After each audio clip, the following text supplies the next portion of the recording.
Channel asibu yengbidiba kwai pumnamakpu ahanmamaktada Manipur Dreams ki maikaidagi adombu taramna okjari. Ngasi su channel asina yamna nauriba Indian movie amagi full explanation amakak puduna lakjari. Film asigi maming Major. Film asina phangiba maroiba rating singde IMDb ki rating da 8.7 amasung Google user na 98% ki like piri. Film asigi director Sashi, writer Adivi Sesh amasung South India movie gi film star Mahesh Babu na film asigi producer oiri. Film asida maroiba saktam langliba singna Major Sandeep ki saktam langliba Adivi Sesh amasung Sandeep ki loinabi isagi saktam langlibi Saiee Manjrekar. Film ase handak chahi gi June gi tarik 3 da Sony picture banner gi makhada release tauki. Major hariba film ase 2008 Mumbai terror attack ki thongdokta mathona leina mamaliba ki damakta thawaina pontha pi khraba Indian Army officer Major Sandeep ki biography the base tawraga puthorakba film amakhakni. Maram asina film asigi explanation ase haujadringai gi mangoinana channel asida nauna sangbiragli ba khwai pumna magna channel asibu nushibiduna like amadi subscribe tawbiramu haiba wapam ase thamjari. Adudi hojek film asigi wari mayanda khubdol tamjari Major. Film asigi ahoba sinda film asigi hero oiriba Major Sandeep na mayumda suti tholakpani. Mahakna mayum biawrakpa matamda mahaki mamabu nungsina konjarami. Adubu mahaki mama mapanadi yamna sauna Sandeepta sumna sairakhi. Maramde mahakna army gi duty tawringai matamda Pakistan gi border crossing tawduna sangsilure. Mahaki senior officer na Sandeepta karigino nahakna Pakistan area gi lamda sanguribadi haina sairami. Maduda Sandeep na makoigi lam natena tasengbadi aikoigi lamni haina phongdokjaki. Maduda officer adu makhata na wapom amata phongdoklamdana Sandeepta adumak yengduna leikhi. Masigi makhata rakpada film ase Sandeep na angang oiningai gi sin khara amuk ulakhi. Sandeep se angang oiningai ti hauna defense ki uniform da yamna ngaujaduna lakhi. Mapana mahaku Navy de numita ship ta koibasu pubikhi. Numit adudagi hauna Sandeep na mahak si Navy oiba pamki. Uniform set pa mi hek uba matamda angang oiniba Sandeep na salute phawba tawki. Asumna mi gi awaba taba matamda mateng tawningbasu phawrammi. Hariba afaba wakhalon sing asiga loinana Sandeep si sauraklammi. Nomadi Sandeep na mahaki school gi washroom amada mamanaba aniga wari sanaduna leirami. Matamaduda Sandeep te Navy bu join taunanabigdamakta lairik pana wari sanarambani. Tanzaduda mamanaba amana churup thangna hairakhi. Delhi dagi nauna lakpa nupi masa amakak school asida admission tawra abani. Maki phajaba masaktu ubada nupa ayambasi loina ngaunarabani. Hainaringai ki tanzaduda film asigi heroine oribi Isana khanghoudana boys ki toilet dagi tholakhi. Marksini Delhi dagi nauna lakhibe satriyadu. Isana makoibu urabada asumna hairakhi. Nupi gi washroom de mina pikthanna lehobaduda aide boys ki da oina lakpani. Maki maong matawadu ubada Sandeep amade mahaki friends sing adudi yamna ngakpa phawki. Sandeep te Isana hairiba wafam sing aduda amata munna tadaba makai mangonda munna yengduna leiramki. Ahanba isabu ubada Sandeep se nungsiba phawba haibadusu oiki. Sandeep na isada wazasingda imanabana churup thae haibadu haidokpa yaroi. Maduda Isana aina haidoklabadi nakhoina kaidodoriba. Maduda Sandeep na kudagaduda Isana boys ki washroom da leplingaida photo ama kapki. Isana karigumba wazada takthoklabadi photo ase mayamda utkani hairakhi. Maduda Sandeep na makha amuksu tarakhi. Nahaki naming de kari kaubage. Maduda Isana aigi mingsi nakhoida haidokadaba natte. Maduda Sandeep na isagi begda maming thari badu urubadagi isa haina korakhi. Maduda Isana yamna ngakna adumak satkre. Nomadi isagi birthday numit oiramki. Numit aduda isagi parents singna mahaki mapomda paisa mayam ama pirakhi. Aduga makoidi thabak sili hairaduna isa mathanta birthday celebration tawba taramki. Maduda isa se thawai yamna nungaijaramde. Mapana office ta nungtigi chatli. Mamana party tawribani haiduna mayumda nomata leite. Isana mama mapagi paisa natana minungsi machet amata phanglamde. Masigi makhata rakpada Sandeep na isaga naksin nanaba kanna honarakhi. Isa se ahanbadadadi Sandeep pu hainaramde. ꯑꯗꯨꯕꯨ ꯁꯟꯗꯤꯞꯅ ꯃꯉꯣꯜꯗ ꯀꯤꯌꯔ ꯂꯧꯖꯕ ꯃꯇꯧ ꯑꯗꯨ ꯎꯕꯗ ꯇꯞꯅ ꯇꯞꯅ ꯅꯨꯡꯁꯤꯕ ꯐꯥꯎꯔꯛꯈꯤ꯫ ꯑꯁꯨꯝꯅ ꯃꯈꯣꯏ ꯑꯅꯤꯁꯤ ꯅꯨꯡꯁꯤꯅꯕ ꯍꯥꯏꯕꯗꯨ ꯑꯣꯏꯔꯛꯈꯤ꯫ ꯅꯣꯡꯃꯗꯤ ꯃꯈꯣꯏꯁꯤ ꯁ꯭ꯀꯨꯜꯒꯤ ꯐꯦꯌꯔꯋꯦꯜ ꯅꯨꯃꯤꯠ ꯑꯣꯏꯔꯝꯃꯤ꯫ ꯅꯨꯃꯤꯠ ꯑꯗꯨꯗ ꯃꯁꯥ ꯃꯁꯥꯅ ꯄꯥꯝꯖꯕ ꯄ꯭ꯔꯣꯐꯦꯁꯟꯒꯤ ꯃꯇꯨꯡ ꯏꯟꯅ ꯗ꯭ꯔꯦꯁ ꯁꯦꯠꯅꯔꯝꯃꯤ꯫ ꯁꯟꯗꯤꯞꯇꯤ ꯅꯦꯚꯤ ꯑꯣꯏꯕ ꯄꯥꯝꯖꯕꯅꯤꯅ ꯅꯦꯚꯤ ꯑꯣꯐꯤꯁꯥꯔꯒꯤ ꯌꯨꯅꯤꯐꯣꯔꯝ ꯁꯦꯠꯂꯒ ꯊꯣꯛꯂꯛꯈꯤ꯫ ꯃꯍꯥꯛꯀꯤ ꯐꯖꯕ ꯌꯨꯅꯤꯐꯣꯔꯝ ꯑꯗꯨ ꯎꯕꯗ ꯏꯁꯥꯁꯤ ꯑꯃꯨꯛꯀ ꯍꯦꯟꯅ ꯅꯨꯡꯁꯤꯕ ꯐꯥꯎꯔꯛꯂꯝꯃꯤ꯫ ꯃꯗꯨꯗ ꯏꯁꯥꯅ ꯁꯟꯗꯤꯞꯀꯤ ꯃꯐꯝꯗ ꯅꯍꯥꯛꯅ ꯗꯤꯐꯦꯟꯁꯇ ꯖꯣꯏꯟ ꯇꯧꯕ ꯄꯥꯝꯂꯤꯕꯁꯤ ꯅꯨꯄꯤ ꯃꯌꯥꯝꯁꯤ ꯅꯪꯉꯣꯟꯗ ꯄꯨꯝꯅꯃꯛ ꯉꯥꯎꯍꯜꯂꯒꯦ ꯈꯜꯂꯤꯕꯔꯥ ꯍꯥꯏꯅ ꯍꯪꯈꯤ꯫ ꯃꯗꯨꯗ ꯁꯟꯗꯤꯞꯅ ꯅꯨꯄꯤ ꯃꯌꯥꯝ ꯑꯃ ꯉꯥꯎꯍꯟꯒꯦ ꯇꯧꯕ ꯅꯠꯇꯦ, ꯁꯨꯝꯅꯇꯪꯒꯤ ꯅꯨꯄꯤ ꯑꯃꯈꯛꯇꯃꯛ ꯉꯥꯎꯍꯟꯒꯦ ꯇꯧꯕꯅꯤ ꯍꯥꯏꯅ ꯐꯣꯡꯗꯣꯔꯛꯈꯤ꯫ ꯑꯁꯨꯝꯅ ꯋꯥꯐꯝ ꯑꯗꯨ ꯇꯥꯔꯕꯗ ꯏꯁꯥꯅ ꯅꯣꯛꯐꯦꯠ ꯇꯧꯖꯔꯝꯃꯤ꯫ ꯑꯃꯔꯣꯝꯗꯅ ꯁꯟꯗꯤꯞꯅ ꯅꯦꯚꯤ ꯑꯣꯏꯕꯁꯤ ꯏꯁꯥꯗꯤ ꯇꯁꯦꯡꯅ ꯄꯥꯝꯂꯝꯗꯦ, ꯃꯔꯝꯗꯤ ꯍꯥꯟꯅꯗꯒꯤ ꯏꯁꯥꯒꯤ ꯄꯦꯔꯦꯟꯁꯁꯤꯡꯅ ꯃꯍꯥꯛꯄꯨ ꯃꯤꯅꯨꯡꯁꯤ ꯀꯤꯌꯔ ꯀꯌꯥ ꯑꯃ ꯇꯧꯕꯤꯔꯛꯈꯤꯗꯦ꯫ ꯀꯔꯤꯒꯨꯝꯕ ꯁꯟꯗꯤꯞꯁꯨ ꯗꯤꯐꯦꯟꯁꯇ ꯖꯣꯏꯟ ꯇꯧꯈ꯭ꯔꯕꯗꯤ ꯃꯉꯣꯜꯗ ꯇꯨꯡꯗ ꯀꯤꯌꯔ ꯂꯧꯔꯛꯇꯕꯁꯨ ꯌꯥꯏ꯫ ꯑꯁꯨꯝꯅ ꯁꯟꯗꯤꯞ ꯑꯃꯗꯤ ꯏꯁꯥ ꯀꯥꯔ ꯑꯃꯗ ꯄꯨꯟꯅ ꯐꯦꯌꯔꯋꯦꯜ ꯁꯦꯂꯦꯕ꯭ꯔꯦꯁꯟ ꯂꯣꯏꯔꯗꯨꯅ ꯍꯜꯂꯛꯃꯤꯟꯅꯔꯛꯈꯤ꯫ ꯀꯥꯔ ꯑꯗꯨ ꯊꯧꯅ ꯊꯧꯅ ꯏꯁꯥꯅ ꯄ꯭ꯔꯣꯄꯣꯁ ꯇꯧꯅꯅꯕ ꯍꯣꯠꯅꯔꯤꯉꯩꯗ ꯃꯇꯩ ꯃꯅꯥꯎ ꯑꯅꯤꯈꯛꯁꯨ ꯈꯠꯅꯕꯗꯨ ꯁꯟꯗꯤꯞꯅ ꯎꯔꯛꯈꯤ꯫ ꯈꯨꯗꯛ ꯑꯗꯨꯗ ꯁꯟꯗꯤꯞꯅ ꯀꯥꯔ ꯑꯗꯨ ꯈꯥꯝꯂꯝꯂꯗꯨꯅ ꯈꯠꯅꯔꯤꯕ ꯃꯐꯝ ꯑꯗꯨꯗ ꯂꯥꯛꯈꯤ꯫ ꯅꯨꯄꯥ ꯑꯃꯅ ꯃꯍꯥꯛꯀꯤ ꯅꯨꯄꯤꯕꯨ ꯌꯥꯝꯅ ꯊꯤꯅ ꯐꯨꯔꯝꯃꯤ꯫ ꯃꯗꯨꯗ ꯅꯨꯄꯥ ꯑꯗꯨꯒꯤ ꯃꯈꯨꯠꯇ ꯑꯦꯁꯤꯗ ꯃꯥꯟꯕ ꯕꯣꯇꯜ ꯑꯃꯁꯨ ꯄꯥꯏꯔꯝꯃꯤ꯫ ꯁꯟꯗꯤꯞꯁꯤ ꯑꯀꯤꯕ ꯑꯃꯠꯇ ꯌꯥꯎꯗꯅ ꯃꯈꯣꯏ ꯑꯅꯤꯕꯨ ꯃꯇꯦꯡ ꯄꯥꯡꯕꯤꯔꯝꯃꯤ꯫ ꯑꯗꯨꯕꯨ ꯍꯥꯏꯔꯤꯕ ꯕꯣꯇꯜ ꯑꯗꯨꯗꯤ ꯑꯦꯁꯤꯗ ꯑꯣꯏꯔꯝꯗ꯭ꯔꯦ, ꯃꯗꯨꯒꯤ ꯃꯍꯨꯠ ꯌꯨ ꯑꯣꯏꯔꯝꯈꯤ꯫ ꯃꯇꯧ ꯑꯗꯨ ꯎꯕꯗ ꯏꯁꯥꯁꯤ ꯌꯥꯝꯅ ꯀꯤꯕ ꯑꯃꯁꯨ ꯐꯥꯎꯔꯛꯈꯤ꯫ ꯑꯁꯨꯝꯅ ꯃꯇꯦꯡ ꯄꯥꯡꯕ ꯂꯣꯏꯔꯗꯨꯅ ꯏꯁꯥ ꯑꯃꯗꯤ ꯁꯟꯗꯤꯞ ꯀꯥꯔ ꯇꯣꯡꯂꯗꯨꯅ ꯃꯌꯨꯝꯗ ꯑꯃꯨꯛ ꯍꯜꯂꯛꯂꯝꯃꯤ꯫ ꯃꯌꯨꯝ ꯍꯜꯂꯛꯄꯒꯤ ꯂꯝꯕꯤꯗ ꯏꯁꯥꯅ ꯁꯟꯗꯤꯞꯀꯤ ꯃꯐꯝꯗ ꯀꯔꯤꯒꯨꯝꯕ ꯉꯁꯥꯏꯒꯤ ꯕꯣꯇꯜ ꯑꯗꯨ ꯑꯦꯁꯤꯗ ꯑꯣꯏꯔꯝꯂꯕꯗꯤ ꯅꯍꯥꯛ ꯀꯝꯗꯧꯒꯅꯤ ꯍꯥꯏꯅ ꯌꯥꯝꯅ ꯆꯩꯔꯝꯃꯤ꯫ ꯑꯁꯨꯝꯅ ꯃꯕꯥꯅꯤꯁꯤ ꯃꯌꯨꯝ ꯍꯜꯂꯛꯂꯝꯃꯤ꯫ ꯃꯌꯨꯝ ꯍꯜꯂꯛꯄ ꯃꯇꯝꯗ ꯁꯟꯗꯤꯞꯀꯤ ꯃꯄꯥꯅ ꯑꯃꯨꯛꯁꯨ ꯌꯥꯝꯅ ꯁꯥꯎꯅ ꯆꯩꯔꯗꯨꯅ ꯍꯥꯏꯔꯛꯈꯤ, ꯅꯍꯥꯛꯅ ꯅꯦꯚꯤꯗ ꯀꯔꯤꯒꯤꯗꯃꯛ ꯑꯦꯄ꯭ꯂꯥꯏ ꯇꯧꯔꯤꯕꯅꯣ?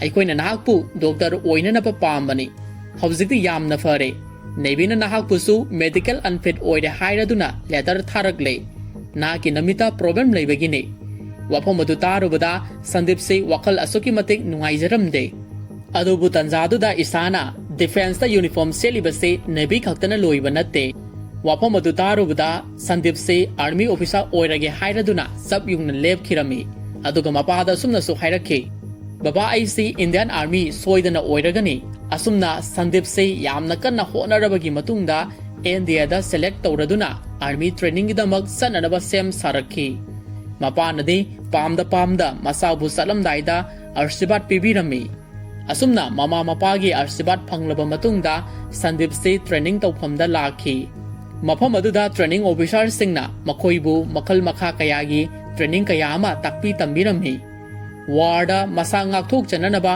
ꯄꯥꯝꯕꯩ ꯃꯇꯧ ꯀꯔꯝꯅ ꯃꯤꯆꯝ ꯄ꯭ꯔꯖꯥꯁꯤꯡꯕꯨ ꯀꯟꯕꯤꯒꯅꯤ, ꯌꯦꯛꯅꯕꯁꯤꯡꯕꯨ ꯃꯇꯧ ꯀꯔꯝꯅ ꯃꯥꯏꯊꯤꯕ ꯄꯤꯒꯅꯤ ꯍꯥꯏꯕꯒꯤ ꯇ꯭ꯔꯦꯅꯤꯡ ꯄꯨꯝꯅꯃꯛ ꯇꯝꯂꯦ꯫ ꯇ꯭ꯔꯦꯅꯤꯡ ꯃꯐꯝ ꯑꯗꯨꯗ ꯁꯟꯗꯤꯞꯅ ꯏꯁꯥꯕꯨ ꯀꯥꯎꯊꯣꯛꯄ ꯂꯩꯔꯝꯗꯦ꯫ ꯃꯍꯥꯛꯅ ꯏꯁꯥꯒꯤꯗꯃꯛ ꯂꯦꯇꯔ ꯃꯌꯥꯝ ꯑꯃ ꯊꯥꯔꯝꯃꯤ꯫ ꯑꯗꯨꯕꯨ ꯂꯥꯏꯕꯛ ꯊꯤꯕꯗꯤ ꯏꯁꯥꯒꯤ ꯃꯥꯏꯀꯩꯗꯒꯤ ꯔꯤꯄ꯭ꯂꯥꯏ ꯑꯃꯠꯇ ꯄꯤꯔꯛꯂꯝꯗꯦ꯫ ꯃꯇꯝ ꯑꯗꯨꯗ ꯃꯍꯥꯛꯅ ꯈꯟꯈꯤ, ꯏꯁꯥꯅ ꯃꯍꯥꯛꯄꯨ ꯀꯥꯎꯊꯣꯛꯄꯤꯈ꯭ꯔꯕ ꯃꯥꯜꯂꯦ ꯍꯥꯏꯗꯨꯅ ꯑꯁꯨꯝꯅ ꯇꯞꯅ ꯇꯞꯅ ꯇ꯭ꯔꯦꯅꯤꯡ ꯇꯧꯕ ꯂꯣꯏꯁꯤꯜꯂꯛꯀꯗꯧꯔꯦ꯫ ꯇ꯭ꯔꯦꯅꯤꯡ ꯑꯣꯐꯤꯁꯥꯔ ꯑꯃꯈꯛꯅ ꯃꯈꯣꯏꯗ ꯑꯁꯨꯝꯅ ꯍꯪꯂꯛꯈꯤ, ꯇ꯭ꯔꯦꯅꯤꯡꯁꯤ ꯍꯦꯛ ꯂꯣꯏꯕꯒ ꯅꯈꯣꯏ ꯀꯔꯤ ꯀꯔꯤ ꯑꯣꯏꯕ ꯄꯥꯝꯕꯒꯦ? ꯃꯗꯨꯗ ꯁꯟꯗꯤꯞꯅ, ꯁꯥꯔ, ꯑꯩꯗꯤ ꯁꯣꯜꯖꯔ ꯑꯣꯏꯒꯅꯤ꯫ ꯃꯗꯨꯗ ꯑꯣꯐꯤꯁꯥꯔ ꯑꯗꯨꯅ, ꯁꯣꯜꯖꯔ ꯍꯥꯏꯕꯁꯤ ꯀꯅꯥꯕꯨ ꯈꯪꯅꯩ?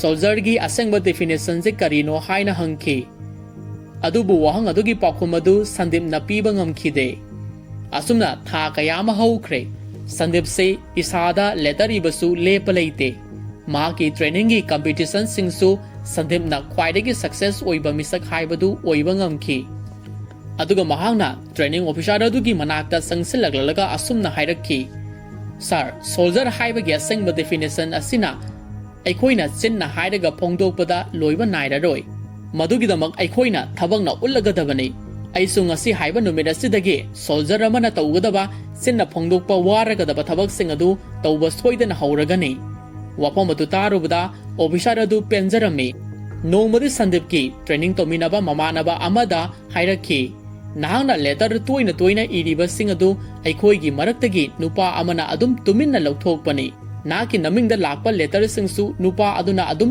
ꯂꯣꯠꯁꯤꯟꯗꯨꯅ ꯊꯝꯕꯅꯤ꯫ Wapam adu tarabada Sandeep se yamna sauna nupa adugi manakta laklammi. Aduga nupa adugi ngakti saplaga Sandeep na letter sing adu kadai da leibage haina hanglakhi. Tasengmadi nupa adu Sandeep ta yamna kalakchaba misagni. Maramdi makhoina training tawba matamda Sandeep na mangol-dagi hena success oiba henki. Asumna Sandeep na letter sing adu nupa adu dagi lauraga paadu na yingluba matamda isasi hayengmak Switzerland da salagani haibasi khangba ngamki. Maram aduna Sandeep na yamna thuna isagi mayumda lakhi. Sandeep na khanghodana lakpadu ubada isasi yamna ngakpa ma phaujaki. Sandeep na isada nahaki letter sing adu ngarang khaktani aina paba phangibasi. Wapam ase hairaga isagi khudangdu paiduna singduna bus station tana puduna lakhi. Bus station yoraga Sandeep na hairaki. Minute mangagi manungda aina tongadaba bus adu laglagani. Ay amu hana training camp da handaba yade. Bus ngaibagi minute manga asidi atay kanagasu wari sanaba pamde. Nang natana. Asumna makoy anisi nungay ba wari sanaringayda Sandeep na tongadaba bus adu lakhi. Sandeep na bus adu da he kakat kibaga isada lauraga sumna hairaki. Switzerland da sarkaraga foreign nupa gadi luhongadu ko. Maduda isana no fetona aina karingma luhong krabadi nahakte kamda hogani haina phagi tawrami. Maduda Sandeep na luhong badu aidi thugai gani. Madudagi Sandeep na khanghodana isada I love you haina laurakhi. Isana tapna thaukraba bus adu tanaraktuna bus adu da kakhalaglaga Sandeep pu kiss tawki aduga I love you too hairakhi. Asuna Sandeep se yamna harauna training mafam adu da hanki. Sigi makha tarakpada Saiee kaya amasu haukhre. Sandeep ki mayumgi wall da photo thetuna thamki. Photo sing adugi manungda aikhoina khangle madude Sandeep amadi isa luhongkre haibasi. Adubu hauzik makhoi anisi tongan ba mafamda lainarami. Sandeep si mayumda mama mapagi manakta suti tholakpadagi hangadaba numit oirami. Train thauba ngaina mamana Sandeep ki mafamda ahauba kaya amasu pizza bithak pirami aduga asumnasu hairakhi. Sandeep nahak aina thongba sak insang se kayam kuina sakhige haibano. Isada thonghalaga sabadi kari kaibage maduda mapana imong nupi isade Bangalore da job tawraga leibani. Aduga isa Sandeep na duty tawribasina Haryana dani. Makoy ani kamaina lemina doino. Maduda Sandeep na amo isada thonghalaga sabadi talle imana thonglaga bisariba asigumna karisu haute. Asumna wari singsi sana train su thoba haurakadawre. Kainaramdagi mikubasida Sandeep na mama mapada chaluki ge hairamki aduga mamada sumna kauraduna ima nahaki red color gi purse adusu aina puralaga pureko. Asumna Sandeep se mahaki duty tofamda lakhi. Hauzikti Sandeep se NSG join tawraduna anauba join tawrakpa officer singbu takpi tambiba training instructor oirami. Mahangna makhal makha kayagi training kaya ama takpi tambirami. Somdana Pakistan da India da achouba attack ama taunanaba sem saba hauраklami. Nongmadi Sandeep na office aduda party ama tawrami. Matam aduda officer loina harau tayamna nungaiba phongdoknarami. Adubu Sandeep ti thengna laklami. Makhoigi khwaidagi sauba officer asina Sandeep ta nahakti war salamdagi duty toramdai dade nongmata thengna lakte. Aduga party tawba numitpu oirabade thengna dumak lai haina phongdoklami. Wapam asidagisu aikoina khangba ngamle madudi Sandeep se yamna duty tawbada ninghanaba leitaba matamgi belu khangba officer amani haibasi. Adubu laibak thibadi party numit aduda junior officer amana Sandeep ta isana tharakpa letter ama pirakhi. Letter adugi manungda diverse paper amasu yaurakhi. Letter adu puraduna Sandeep na mathak thongba officer amagi manakta laklaga suti nizarami. Officer adunasu Sandeep ta isagi manakta chatpagi ayaba pirakhi. Asumna Sandeep se isagi manakta lakpa hauki. Mathangi sinda Mumbai Taj Hotel da mi kayama laktuna room singbu book taunarami. Hotel asida Pramoda Kobi masak matau yamna phajabi nupi amasu laktuna leirami. Nupi asina mahangna leigadaba room aduda lakpagi lambida Seli Koba mapaga lakpa angang amana hello haina hairakhi. Angang adusu masak yamna nungshiba oirami. Masigi makha tarakpada Mumbai samudra mapanda terrorist mayama thunglaglami. Makhoina tongan ba taxi kayama tungduna magi plan gi matungina thabak chatnarami. Gari kayama da makhoina bomb phitsu tawshilami. ꯃꯈꯣꯏꯅ ꯇꯦꯛꯁꯤꯗꯒꯤ ꯀꯨꯝꯊꯔꯕ ꯃꯇꯨꯡꯗ ꯕꯣꯝꯁꯤꯡ ꯑꯗꯨ ꯃꯐꯝ ꯀꯌꯥ ꯀꯌꯥꯗ ꯃꯊꯪ ꯄꯣꯈꯥꯏꯍꯜꯂꯝꯃꯤ꯫ ꯃꯐꯝ ꯑꯗꯨꯗ ꯇꯤꯜꯂꯝꯂꯤꯕ ꯃꯤꯆꯝ ꯄ꯭ꯔꯖꯥ ꯄꯨꯝꯅꯃꯛ ꯀꯥꯏꯗꯨꯅ ꯆꯦꯟꯅꯔꯝꯃꯤ꯫ ꯃꯤ ꯀꯌꯥ ꯑꯃ ꯃꯨꯝꯕꯥꯏ ꯇꯥꯖ ꯍꯣꯇꯦꯜ ꯇꯝꯅ ꯆꯦꯜꯂꯛꯈꯤ꯫ ꯇꯦꯔꯣꯔꯤꯁꯁꯤꯡ ꯑꯗꯨꯁꯨ ꯃꯈꯣꯏꯅ ꯄꯥꯏꯔꯛꯂꯤꯕ ꯈꯨꯠꯂꯥꯏꯁꯤꯡ ꯑꯗꯨꯅ ꯂꯝꯕꯤꯗ ꯃꯊ꯭ꯋꯥꯏ ꯍꯤꯡꯅꯅꯕ ꯀꯣꯏꯆꯦꯟ ꯆꯦꯟꯖꯔꯤꯕ ꯄ꯭ꯔꯖꯥ ꯃꯤꯌꯥꯝꯕꯨ ꯊꯦꯡꯅꯕ ꯅꯣꯡꯃꯩꯅ ꯀꯥꯞꯇꯨꯅ ꯍꯥꯠꯇꯣꯛꯂꯝꯃꯤ꯫ ꯑꯗꯨꯒ ꯇꯥꯖ ꯍꯣꯇꯦꯜ ꯇꯝꯅ ꯆꯪꯁꯤꯜꯂꯛꯈꯤ꯫ ꯍꯣꯇꯦꯜ ꯑꯗꯨꯗꯁꯨ ꯊꯦꯡꯅꯕ ꯀꯥꯞꯇꯨꯅ ꯍꯥꯠꯇꯣꯛꯂꯝꯃꯤ꯫ ꯁꯣꯝꯗꯅ ꯁꯟꯗꯤꯞꯅ ꯃꯍꯥꯛꯀꯤ ꯅꯨꯄꯤ ꯏꯁꯥꯗ ꯀꯣꯜ ꯑꯃ ꯇꯧꯔꯝꯃꯤ꯫ ꯑꯗꯨꯕꯨ ꯏꯁꯥꯅꯗꯤ ꯀꯣꯜ ꯑꯗꯨ ꯄꯥꯏꯈꯠꯄꯤꯔꯛꯈꯤꯗꯦ꯫ ꯁꯟꯗꯤꯞꯁꯨ ꯇꯥꯖ ꯍꯣꯇꯦꯜꯗ ꯇꯦꯔꯣꯔꯤꯁꯁꯤꯡꯅ ꯑꯦꯇꯦꯛ ꯇꯧꯔꯦ ꯍꯥꯏꯕꯒꯤ ꯄꯥꯎ ꯐꯪꯕꯗꯒꯤ ꯏꯁꯥꯒꯤ ꯃꯅꯥꯛꯇ ꯆꯠꯄ ꯇꯣꯛꯊꯣꯛꯂꯒ ꯃꯍꯥꯛꯀꯤ ꯗ꯭ꯌꯨꯇꯤ ꯇꯧꯐꯝ ꯑꯗꯨꯗ ꯑꯃꯨꯛ ꯍꯜꯂꯛꯂꯝꯃꯤ꯫ ꯃꯇꯝ ꯑꯁꯤꯗ ꯃꯍꯥꯛꯅ ꯃꯌꯨꯝꯗ ꯀꯣꯜ ꯑꯃ ꯇꯧꯔꯗꯨꯅ ꯃꯃꯥ ꯃꯄꯥꯗ ꯃꯨꯝꯕꯥꯏꯒꯤ ꯇꯥꯖ ꯍꯣꯇꯦꯜꯗ ꯇꯦꯔꯣꯔꯤꯁꯁꯤꯡꯅ ꯑꯦꯇꯦꯛ ꯇꯧꯔꯦ ꯍꯥꯏꯕꯒꯤ ꯋꯥꯐꯝ ꯑꯗꯨ ꯐꯣꯡꯗꯣꯛꯂꯝꯃꯤ꯫ ꯋꯥꯐꯝ ꯑꯗꯨ ꯇꯥꯕꯗ ꯃꯃꯥ ꯃꯄꯥꯁꯤꯡ ꯑꯗꯨ ꯄꯥꯈꯠꯇꯅꯕ ꯁꯟꯗꯤꯞꯅ ꯑꯁꯨꯝꯅꯁꯨ ꯍꯥꯏꯖꯤꯜꯂꯝꯃꯤ, "ꯑꯩꯗꯤ ꯇ꯭ꯔꯦꯅꯤꯡ ꯑꯣꯐꯤꯁꯥꯔꯅꯤꯅ ꯃꯐꯝ ꯑꯗꯨꯗ ꯃꯤꯁꯟ ꯆꯠꯄ ꯌꯥꯎꯔꯣꯏꯌꯦ"꯫ ꯃꯁꯤꯒꯤ ꯃꯈꯥ ꯇꯥꯔꯛꯄꯗ ꯁꯟꯗꯤꯞꯅ ꯃꯍꯥꯛꯀꯤ ꯖꯨꯅꯤꯌꯔ ꯑꯣꯐꯤꯁꯥꯔꯁꯤꯡ ꯑꯗꯨꯒ ꯄꯨꯟꯅ ꯇꯥꯖ ꯍꯣꯇꯦꯜꯗ ꯆꯠꯅꯅꯕ ꯁꯦꯝ ꯁꯥꯔꯝꯃꯤ꯫ ꯃꯗꯨꯗ ꯃꯊꯛ ꯊꯣꯡꯕ ꯑꯣꯐꯤꯁꯥꯔ ꯑꯗꯨꯅ ꯁꯟꯗꯤꯞꯇ "ꯅꯍꯥꯛꯇꯤ ꯇ꯭ꯔꯦꯅꯤꯡ ꯑꯣꯐꯤꯁꯥꯔꯅꯤ, ꯃꯤꯁꯟ ꯆꯠꯄ ꯌꯥꯎꯕ ꯌꯥꯔꯣꯏ" ꯍꯥꯏꯅ ꯊꯤꯡꯂꯝꯃꯤ꯫ ꯋꯥꯐꯝ ꯑꯗꯨꯗ ꯁꯟꯗꯤꯞꯅ, "ꯁꯥꯔ, ꯑꯣꯐꯤꯁꯥꯔꯁꯤꯡ ꯑꯁꯤ ꯑꯩꯅ ꯇ꯭ꯔꯦꯅꯤꯡ ꯇꯧꯕꯤꯈꯤꯕ ꯉꯥꯛꯇꯅꯤ꯫ ꯃꯐꯝ ꯑꯗꯨꯗ ꯑꯩꯁꯨ ꯌꯥꯎꯅ ꯆꯠꯂꯕꯗꯤ ꯑꯩꯈꯣꯏꯅ ꯂꯥꯏꯅ ꯁꯛꯁꯦꯁ ꯑꯣꯏꯕ ꯉꯝꯒꯅꯤ ꯈꯜꯂꯤ"꯫ ꯋꯥꯐꯝ ꯑꯗꯨ ꯇꯥꯔꯨꯕꯗ ꯁꯦꯅꯤꯌꯔ ꯑꯣꯐꯤꯁꯥꯔ ꯑꯗꯨꯅ ꯄꯥꯝꯗ ꯁꯟꯗꯤꯞꯄꯨ ꯇꯥꯖ ꯍꯣꯇꯦꯜꯗ ꯆꯠꯄꯗꯨꯗ ꯑꯌꯥꯕ ꯄꯤꯔꯛꯈꯤ꯫ ꯁꯣꯝꯗꯅ ꯇꯥꯖ ꯍꯣꯇꯦꯜ ꯃꯅꯨꯡꯗ ꯂꯩꯔꯤꯕꯤ ꯄ꯭ꯔꯃꯣꯗꯥꯅ ꯃꯈꯣꯜ ꯑꯃ ꯇꯥꯏ ꯍꯥꯏꯗꯨꯅ ꯃꯄꯥꯟꯗ ꯊꯣꯛꯇꯨꯅ ꯌꯦꯡꯂꯨꯕꯗ ꯇꯦꯔꯣꯔꯤꯁꯁꯤꯡ ꯑꯗꯨꯅ ꯑꯍꯜ ꯅꯨꯄꯤ ꯑꯉꯥꯡ ꯈꯥꯏꯗꯅ ꯂꯣꯏꯅ ꯍꯥꯠꯇꯣꯛꯄꯗꯨ ꯎꯔꯝꯃꯤ꯫ ꯃꯗꯨ ꯎꯔꯨꯕꯗ ꯄ꯭ꯔꯃꯣꯗꯁꯤ ꯑꯁꯨꯛꯀꯤ ꯃꯇꯤꯛ ꯀꯤꯔꯗꯨꯅ ꯃꯍꯥꯛꯀꯤ ꯔꯨꯝꯗ ꯆꯦꯟꯁꯤꯜꯂꯛꯇꯨꯅ ꯂꯣꯠꯈꯤ꯫ ꯃꯁꯤꯒꯤ ꯃꯈꯥ ꯇꯥꯔꯛꯄꯗ ꯇꯤꯚꯤ ꯅ꯭ꯌꯨꯁ ꯆꯦꯅꯦꯜ ꯑꯃꯗ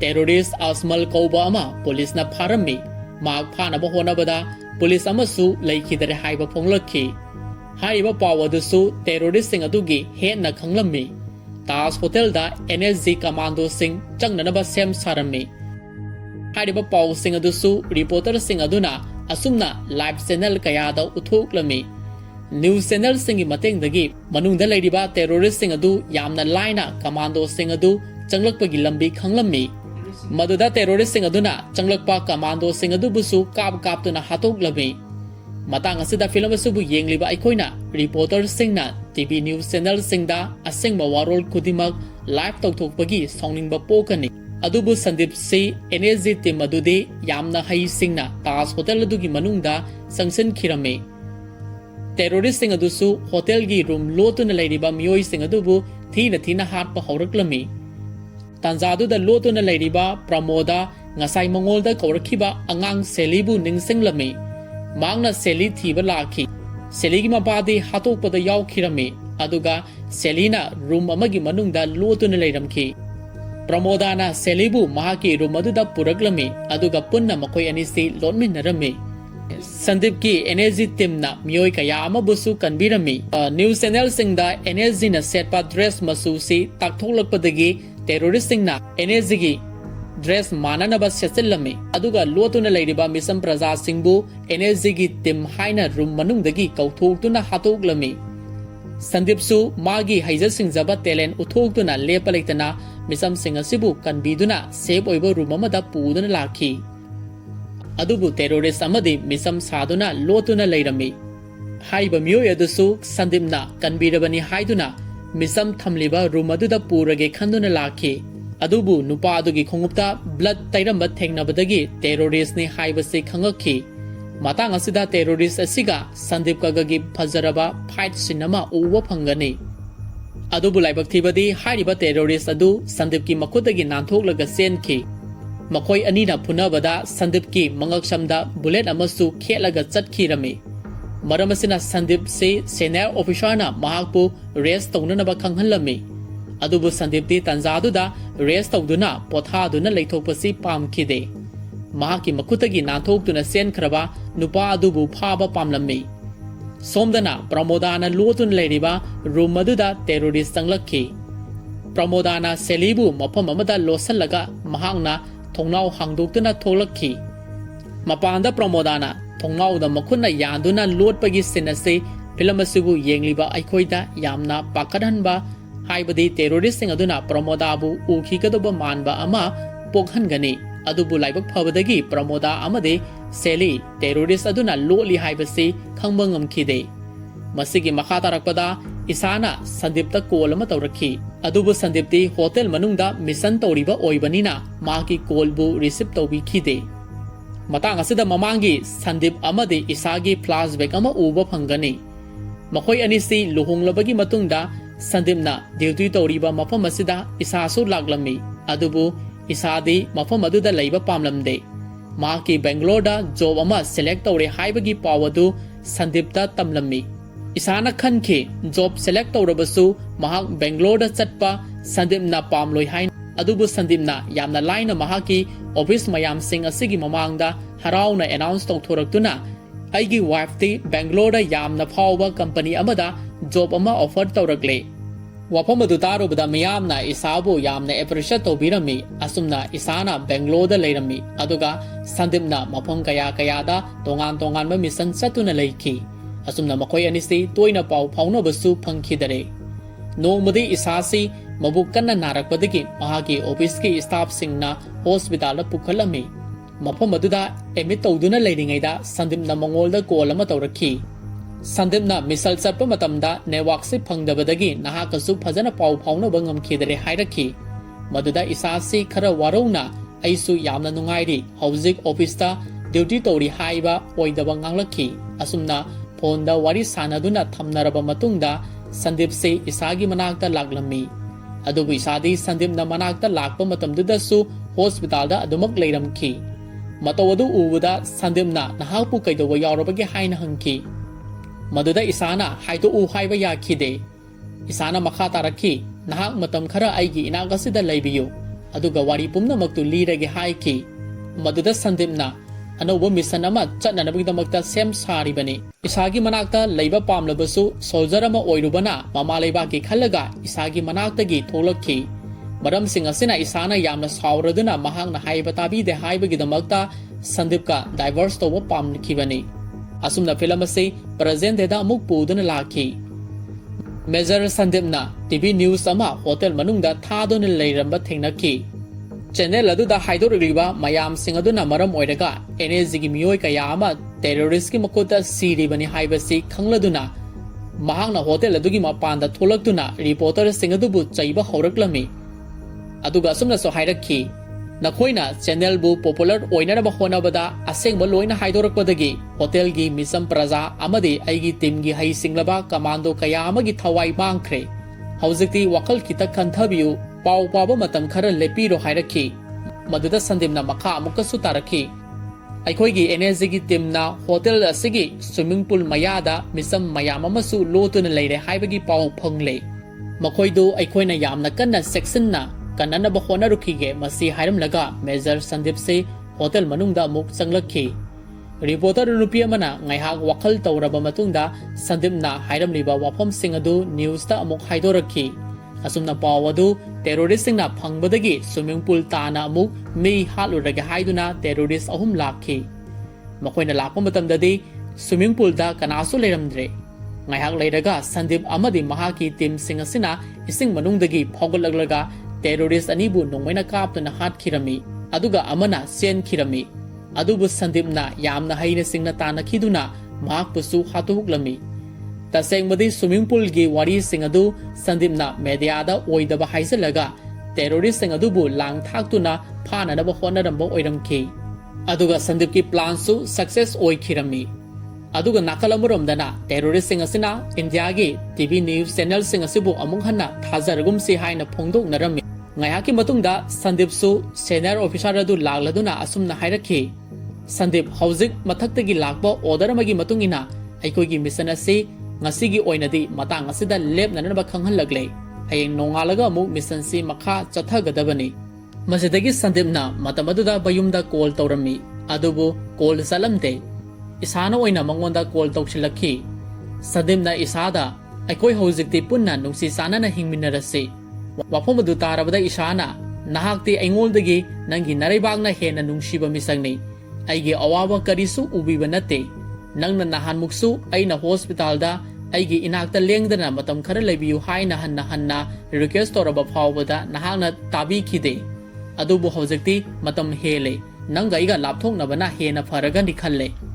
ꯃꯗꯨꯗ ꯁꯟꯗꯤꯞꯅ ꯏꯁꯥ ꯑꯩ ꯅꯍꯥꯛꯄꯨ ꯃꯤꯔꯥꯏꯈꯤꯕ ꯂꯩꯇꯦ ꯅꯨꯃꯤꯠ ꯑꯗꯨꯗ ꯍꯣꯁꯄꯤꯇꯥꯜꯗ ꯀꯔꯤ ꯇꯧꯕ ꯌꯥꯎꯕꯒꯦ ꯍꯥꯏꯕꯗꯨꯁꯨ ꯑꯩꯉꯣꯟꯗ ꯑꯃꯨꯛꯇꯪ ꯈꯪꯍꯜꯂꯛꯎ ꯃꯗꯨꯗ ꯏꯁꯥꯅ ꯃꯗꯨ ꯅꯪꯅ ꯍꯧꯖꯤꯛ ꯈꯪꯂꯨꯕꯒꯤ ꯀꯥꯟꯅꯕ ꯂꯩꯇꯦ ꯍꯥꯏꯔꯛꯈꯤ ꯋꯥꯐꯝ ꯑꯗꯨ ꯇꯥꯔꯕꯗ ꯁꯟꯗꯤꯞꯁꯤ ꯃꯊ꯭ꯋꯥꯏ ꯌꯥꯝꯅ ꯅꯨꯡꯉꯥꯏꯖꯔꯝꯗꯦ ꯇꯥꯟꯖꯥꯗꯨꯗ ꯁꯟꯗꯤꯞꯅ ꯂꯩꯔꯤꯕ ꯃꯐꯝ ꯑꯗꯨꯗꯒꯤ ꯈꯣꯟꯖꯦꯜ ꯈꯔ ꯏꯁꯥꯅ ꯇꯥꯔꯝꯃꯤ ꯏꯁꯥꯅ ꯁꯟꯗꯤꯞꯁꯤ ꯇꯥꯖ ꯍꯣꯇꯦꯜꯗ ꯂꯩꯔꯦ ꯍꯥꯏꯕ ꯆꯤꯡꯅꯕꯗꯒꯤ ꯑꯁꯨꯝꯅ ꯍꯪꯂꯛꯈꯤ ꯅꯍꯥꯛ ꯀꯗꯥꯏꯗ ꯂꯩꯕꯒꯦ ꯁꯟꯗꯤꯞ ꯃꯗꯨꯗ ꯁꯟꯗꯤꯞꯅ ꯑꯃꯨꯛ ꯌꯥꯝꯅ ꯄꯦꯟꯗꯅ ꯍꯥꯏꯔꯛꯈꯤ ꯃꯗꯨ ꯅꯍꯥꯛꯅ ꯍꯧꯖꯤꯛ ꯈꯪꯂꯨꯕꯒꯤ ꯀꯥꯟꯅꯕ ꯀꯔꯤꯁꯨ ꯂꯩꯇꯦ ꯋꯥꯍꯩ ꯑꯁꯤ ꯍꯥꯏꯔꯒ ꯀꯣꯜ ꯑꯗꯨ ꯗꯤꯁꯀꯅꯦꯛ ꯇꯧꯔꯝꯃꯤ ꯃꯁꯤꯒꯤ ꯃꯈꯥ ꯇꯥꯔꯛꯄꯗ ꯄ꯭ꯔꯃꯣꯗꯥꯅ ꯑꯦꯅꯦꯁꯤꯗ ꯀꯣꯜ ꯇꯧꯔꯗꯨꯅ ꯑꯁꯨꯝꯅ ꯍꯥꯏꯔꯛꯈꯤ ꯁꯥꯔ ꯑꯩꯅ ꯍꯣꯇꯦꯜꯒꯤ ꯔꯨꯝ ꯑꯃꯗ ꯍꯧꯖꯤꯛ ꯂꯣꯠꯇꯨꯅ ꯂꯩꯔꯤꯕ ꯑꯩꯒꯤ ꯏꯅꯥꯛꯇ ꯌꯥꯝꯅ ꯄꯤꯛꯂꯤꯕ ꯑꯉꯥꯡ ꯑꯃ ꯂꯩꯔꯤ ꯑꯉꯥꯡ ꯑꯁꯤ ꯄꯥꯈꯠꯈꯤꯕꯅ ꯃꯤꯍꯨꯟꯁꯤ ꯂꯦꯞꯈꯤꯒꯗꯧꯔꯦ ꯌꯥꯔꯒꯗꯤ ꯑꯩꯒꯤ ꯃꯇꯦꯡ ꯑꯃꯨꯛꯇꯪ ꯇꯧꯕꯤꯌꯨ ꯋꯥꯐꯝ ꯑꯗꯨ ꯇꯥꯔꯨꯕꯗ ꯁꯟꯗꯤꯞꯅ ꯁꯦꯅꯤꯌꯔ ꯑꯣꯐꯤꯁꯥꯔ ꯑꯗꯨꯗ ꯄ꯭ꯔꯃꯣꯗꯥꯒꯤ ꯃꯇꯦꯡ ꯄꯥꯡꯂꯨꯒꯦ ꯍꯥꯏꯅ ꯔꯤꯀ꯭ꯋꯦꯁ ꯇꯧꯔꯝꯃꯤ ꯑꯗꯨꯕꯨ ꯑꯣꯐꯤꯁꯥꯔ ꯑꯗꯨꯅ ꯌꯥꯔꯝꯗꯦ ꯃꯗꯨꯗ ꯁꯟꯗꯤꯞꯅ ꯁꯥꯔ ꯃꯇꯦꯡ ꯇꯧꯕꯤꯅꯅꯕ ꯀꯣꯜ ꯇꯧꯔꯛꯂꯤꯕ ꯃꯤꯑꯣꯏꯁꯤꯡ ꯑꯗꯨꯕꯨ ꯍꯌꯦꯡ ꯑꯌꯨꯛ ꯐꯥꯎꯕ ꯉꯥꯏꯕꯗ ꯂꯩꯈꯤꯗꯕ ꯊꯣꯛꯂꯕꯗꯤ ꯑꯩ ꯁꯣꯜꯖꯔ ꯑꯃ ꯑꯣꯏꯕꯗ ꯃꯇꯤꯛ ꯆꯥꯏ ꯍꯥꯏꯅ ꯈꯟꯖꯕ ꯉꯝꯒꯅꯤ ꯍꯥꯏꯅ ꯊꯥꯖꯗꯦ ꯋꯥꯐꯝ ꯑꯗꯨ ꯇꯥꯔꯕꯗ ꯑꯣꯐꯤꯁꯥꯔ ꯑꯗꯨꯅ ꯇꯧꯔꯛꯂꯤꯕ ꯀꯣꯜ ꯑꯗꯨ ꯇꯦꯔꯣꯔꯤꯁꯁꯤꯡꯅ ꯑꯩꯉꯣꯟꯗ ꯁꯥꯟꯅꯕ ꯑꯣꯏꯔꯝꯕꯁꯨ ꯌꯥꯏ ꯍꯧꯖꯤꯛ ꯑꯩꯈꯣꯏꯅ ꯃꯈꯣꯏꯒꯤ ꯃꯊꯛꯇ ꯆꯠꯇꯨꯅ ꯑꯦꯇꯦꯛ ꯇꯧꯔꯨꯕ ꯍꯥꯏꯕꯁꯤ ꯌꯥꯝꯅ ꯔꯤꯛꯁ ꯆꯥꯎꯏ ꯃꯃꯥꯡꯗ ꯑꯩꯒꯤ ꯑꯣꯐꯤꯁꯥꯔ ꯀꯌꯥ ꯑꯃꯁꯨ ꯃꯈꯣꯏꯅ ꯍꯥꯠꯈ꯭ꯔꯦ ꯃꯁꯤꯗꯒꯤ ꯃꯍꯥꯛꯅ ꯋꯥꯍꯪ ꯑꯃꯁꯨ ꯍꯪꯂꯛꯈꯤ ꯁꯟꯗꯤꯞ ꯅꯍꯥꯛ ꯍꯥꯏꯌꯨ ꯉꯁꯤꯒꯤ ꯑꯦꯇꯦꯛ ꯑꯁꯤꯗ ꯑꯩꯒꯤ ꯖꯨꯅꯤꯌꯔ ꯀꯌꯥꯒꯤ ꯊꯋꯥꯏ ꯔꯤꯛꯁꯇ ꯍꯥꯞꯈꯣ ꯍꯥꯏꯕꯅꯣ ꯃꯗꯨꯗ ꯁꯟꯗꯤꯞꯅ ꯁꯥꯔ ꯃꯤꯑꯣꯏ ꯑꯃꯈꯛꯇ ꯍꯥꯏꯅ ꯈꯨꯝꯂꯛꯈꯤ ꯃꯍꯥꯛꯅ ꯑꯃ ꯍꯥꯏꯔꯤꯕꯁꯤ ꯃꯍꯥꯛ ꯃꯁꯥꯃꯛꯅꯤ ꯍꯧꯖꯤꯛꯇꯤ ꯁꯟꯗꯤꯞꯁꯤ ꯃꯊꯟꯇ ꯄ꯭ꯔꯃꯣꯗꯥꯒꯤ ꯃꯅꯥꯛꯇ ꯃꯈꯣꯏꯕꯨ ꯔꯦꯁꯀ꯭ꯌꯨ ꯇꯧꯕ ꯆꯠꯂꯒꯦ ꯍꯥꯏꯅ ꯈꯟꯈꯤ ꯁꯦꯅꯤꯌꯔ ꯑꯣꯐꯤꯁꯥꯔ ꯑꯗꯨꯅꯁꯨ ꯑꯌꯥꯕ ꯄꯤꯔꯛꯈꯤ ꯃꯁꯤꯗꯒꯤ ꯁꯟꯗꯤꯞꯅ ꯇꯤꯌꯔ ꯒ꯭ꯌꯥꯁ ꯀꯌా ꯑꯃ ꯇꯦꯔꯣꯔꯤꯁ ꯇꯝꯅ ꯂꯪꯁꯤꯜꯂꯛꯇꯨꯅ ꯃꯍꯥꯛ ꯃꯊꯟꯇ ꯄ꯭ꯔꯃꯣꯗꯥꯅ ꯂꯩꯔꯤꯕ ꯃꯐꯝ ꯑꯗꯨ ताना लाखी मांगना यामना हैने सिंगना प्रमोदा अमदि सेलिबु कनबिरमी अदुबु लाइबक थिबदि संदीप सी मखादा कुमथननबगी खुतोंग चाबदि फंगलमदे टेरोरिस्ट सिंग अदु पुलप पुनसिलक्तुना महाकपु हाननबसु क्वेश्चनलखी असुमना अकीबा मत याउदना टेरोरिस्ट सिंग अदुगा लांथेंगनखी संदीप सी मथंता बिल्डिंग अदुदगी कुमथबा यादन लेरे हाइबसे एनएजी कमांडो सिंग अदनसु खंगखी मखोइना मथक्ता कारकननबा यामना कन्ना होनरमी अदुबु टेरोरिस्ट सिंग अदुना मखोइबु कारककदबा लंबीदा बॉम्ब बोखाई हंदुना लंबी सिंग अदुसु थिंगजिलमी सोमदना संदीप अमदि टेरोरिस्ट सिंग अदु अकनबा मवोंगदा नोमै कापनरमी टेरोरिस्ट सिंग अदु संदीप मथंता ओइरबसु यामना लाइना लाक्सबदि ngमलमदे संदीपना आर्मी की हई सिंगलबा टेक्निक कया अमा सिजनदुना टेरोरिस्ट सिंग अदुबु अमममतंग ओइना नोमैना कापतुना हालमी महांगना मफम अमदगी मफम अमदा कोइसेन सेंदुना गन फायरिंग कया अमसु तौखी असुमना टेरोरिस्ट सिंग अदु बिल्डिंग मथक्ता कारकलिबा संदीप मथंतनी हाइबा खंगजरबसु मी अनि अहुम सुरबोय निंगखी दुबु लाइबक थीबदी तुंगदगी टेरोरिस्ट अमना संदीपु नोमैना कामलखी संदीप सिन नोमैना पालबा फावबदा येंगनबा सिंग अदुगा लांथेंगनबा लेबलमदे टेरोरिस्ट सिंग अदुगासु फाइट कया अमसु तौरम्मी अदुबु महाक नोमै मरु अनि अहुमदि पालमी तंजादुदा सीनियर ऑफिसर अदुना संदीपता कॉल अमा तौरक्तुना हाइरक्खी मथक्ता कमांडो सिंग अदु थारकलगे मतंग असिदा मेजर संदीप की सीद्रिंगैदा हाइरंबा अरोइबा dialogue Don't come up, I will handle them. Asumna mahangna terrorist ayama puraga amade thangna thillaga hatoklami. Adubu masu masana mafam aduda soidana siragani haibasi khangjarami. Mahangna siramdagi mikupta mama mapabu ningsinglaki. Somdana commando sing adunasu bom amana building adugi mathakta lemhoriba terrorist ani ahum adubu pokai halaga Sandeep ki manakta lakhi. Adubu matamdu khara thengkhibana maram oiraga संदीप्ति सीदुना लेरमखी मखोइना ममा लेबाकिदमक्ता थवाई थादोख्रबा संदीप असीबा हक्सांग अदुगी ममांगदा इकाई खुमनब उतखी असुमना संदीप की मपाना एनएजीदा कॉल कया अमा तौजरखी अदुबु खनामदना मंगोलदा संदीप की मतांगदा करिसु हाइरखीदे अदुबु टीवी न्यूज़दा मेजर संदीप से मुंबई ताज होटल की एटेक अमदा ममा लेबाकिदमक थवाईना पोंथा पीख्रे हाइना यावरखी अवधु तारबदा संदीप की ममा मपा अनिमक्ति थमोई सोकना कपचरमी ꯃꯈꯣꯏꯅ ꯄꯦꯟꯗ꯭ꯔꯤꯕꯁꯤ ꯃꯆꯥꯅ ꯍꯤꯡꯂꯤꯉꯩꯗ ꯐꯣꯟꯗ ꯋꯥꯔꯤ ꯐꯥꯎꯕ ꯑꯃꯨꯛꯇ ꯁꯥꯟꯅꯕ ꯐꯖꯅ ꯁꯥꯟꯅꯕ ꯐꯪꯍꯧꯗꯕ ꯑꯃꯗꯤ ꯁꯤꯕꯒꯤ ꯄꯥꯎꯁꯤ ꯀꯅꯥꯃꯇꯅ ꯍꯥꯏꯕꯤꯔꯛꯈꯤꯗꯕ ꯑꯗꯨꯒꯤꯗꯃꯛꯇꯅꯤ ꯃꯈꯣꯏ ꯑꯅꯤꯒꯤ ꯃꯤꯠꯂꯨꯗꯒꯤ ꯂꯦꯞꯄ ꯅꯥꯏꯗ꯭ꯔꯕ ꯄꯤꯔꯥꯡ ꯀꯌꯥ ꯑꯃ ꯁꯤꯟꯊꯔꯛꯈꯤ ꯉꯥꯏꯍꯥꯛ ꯂꯩꯔꯒ ꯃꯦꯖꯔ ꯁꯟꯗꯤꯞꯀꯤ ꯗꯦꯗ ꯕꯣꯗꯤ ꯃꯈꯣꯏꯒꯤ ꯃꯌꯨꯝꯗ ꯌꯥꯝꯅ ꯏꯀꯥꯏ ꯈꯨꯝꯅꯕꯒ ꯂꯣꯏꯅꯅ ꯊꯤꯜꯂꯛꯈꯤ NSGꯒꯤ ꯁꯦꯅꯤꯌꯔ ꯑꯣꯐꯤꯁꯥꯔ ꯑꯗꯨꯅ ꯏꯁꯥꯒꯤ ꯗꯥꯏꯚꯔꯁ ꯄꯦꯄꯔꯁꯨ ꯄꯤꯔꯝꯃꯤ ꯑꯗꯨꯒ ꯑꯁꯨꯝꯅꯁꯨ ꯍꯥꯏꯔꯛꯈꯤ Major Sandeepna hinglingeda diverse paper asi kainarasi haina sign tawkhiba leite mahakna nahakpo asuki matik nungsijakibani wafam adu tarubada isasi mathwai yamna nungaitana kapcharami Major Sandeep ki body adu sanskar tawnanabgidamakta purakpa numit aduda mafam kayadagi mi mayam ama tilakhi makoina Major Sandeep ti seikhiba natte माकी थवाई मतम चुपदा ओमोर ओइदुना लेहौरगनि हाइदुना लंबी सोरokta मी मयाम अमा लाउबा हौरक्लमी वपम अदु तारबदा संदीपकी mama Mopa अनिमक्ति थवाई नुंगाइजद्रबसु मसागिदमक्ता यामना साउथोकशखि असुमना चही तरागी मतुंगदा मुंबईगी Taj hotel attack 26/11 memorial day नुमित अमदा मेजर संदीपकी ममा मपाबु मुंबईना इनवाइट तौदुना कौखि नुमिनसदा मेजर संदीप की मपाना यामना फजरबा स्पीच अमसु पीखि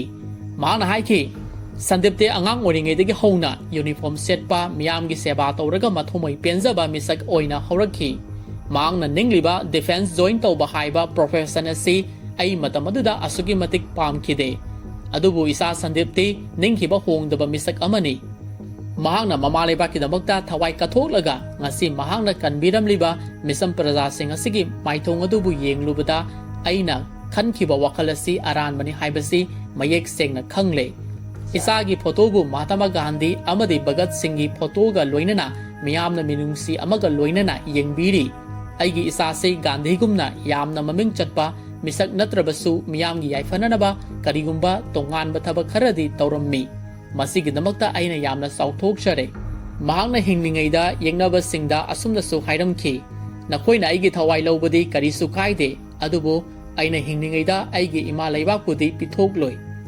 असुमना मेजर संदीप की मपागे स्पीच अदु तारुबदा तेलिबा मियाम अदुना यामना हौना खुबा खुरखि मथंगी सिंदा मेजर संदीपना फिल्म की अहोब सरुकता पाकिस्तान बॉर्डर क्रॉस तौरगा संगसिलुबदु अमुक हन्ना उलखि अतमदुदा मेजर संदीप थे पाकिस्तान के अंगांग खरगा यामना नुंगाइना क्रिकेट सानखिबगी सिन असिना मेजर हाइरिबा फिल्म असिगी अरोइबा सिन हाइबदु ओइखिरमी मसिनिंग असिगी मणिपुर ड्रीम्स ना अदोम की नमक्ता पुबुदुना लाक्चरिबा मेजर हाइरिबा फिल्म असिगी फुल एक्सप्लेनेशन नसिगी एक्सप्लेनेशन असिबु ताबिरगा अदोम की थमोइदा करी फावबगे हाइबदु चैनल असिगी कमेंट सेक्शन दा थंबिरमु अमदि मथंगी वीडियो दा अमुक हन्ना थेंगनरसि